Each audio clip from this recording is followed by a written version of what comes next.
So officially today is day 7, and this is going to be the last day that I'm allowing myself to be sad about this.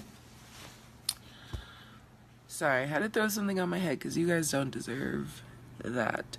So today is the last day I'm going to allow myself to be sad about this situation. I can be sad about other things, but this situation in specific, a lot of things and a lot of emotions that I've been dealing with this week, I've realized I don't deal with us often. Like, I'm not a sad person, so being sad is hard. This feeling of betrayal is really weird too, because I don't feel a strong connection to a lot of people, so I can't be betrayed easily, I guess, because I don't keep myself around people. And so these are like some feelings that I don't really feel often, so they're kind of hard to deal with because I don't ever deal with them. But it's opening my eyes to how I do. And I was talking to my mom the other day, and we were talking about relationships in this situation, and she said some things to me that kind of blew my mind. It was when I was wondering if, like, our generation just doesn't stay anymore. And she was like, you know, sometimes your father's an asshole, but I know that man loves me to death and would never do anything to hurt me. Sometimes he's a jerk. She was like, you know, sometimes he's a jerk, sometimes he does make me sad, but I know that he doesn't want to hurt me. He doesn't want to make me sad. That's not his intention.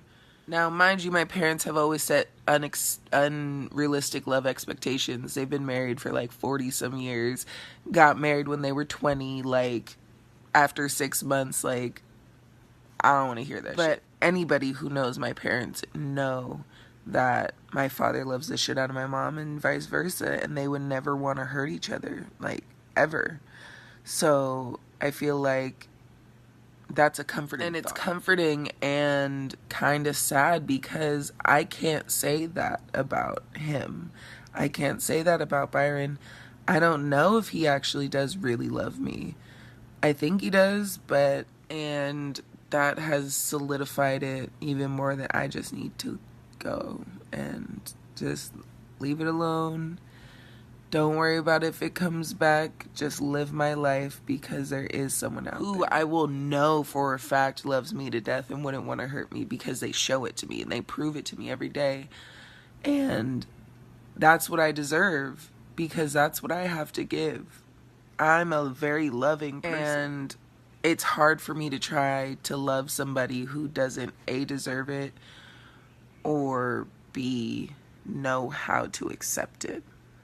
That's a big one. They don't know how to accept mine. Now, I read a lot of poetry, and in one of my poetry books, there was a poem, and it really hit me. And when I read it, I cried, but, you know. And I can't remember exactly, and I don't really want to find it right now, but it said something like, I have so much love to give, but nobody wants it. I'm a cup overflowing, or overflown.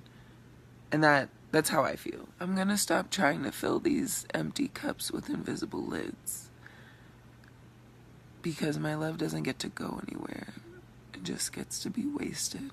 And that's sad. So even though today's 7 and it's the last day I'm allowing myself to be sad, I'm still going to video journal, I guess you would call it. So I'm gonna make one tomorrow.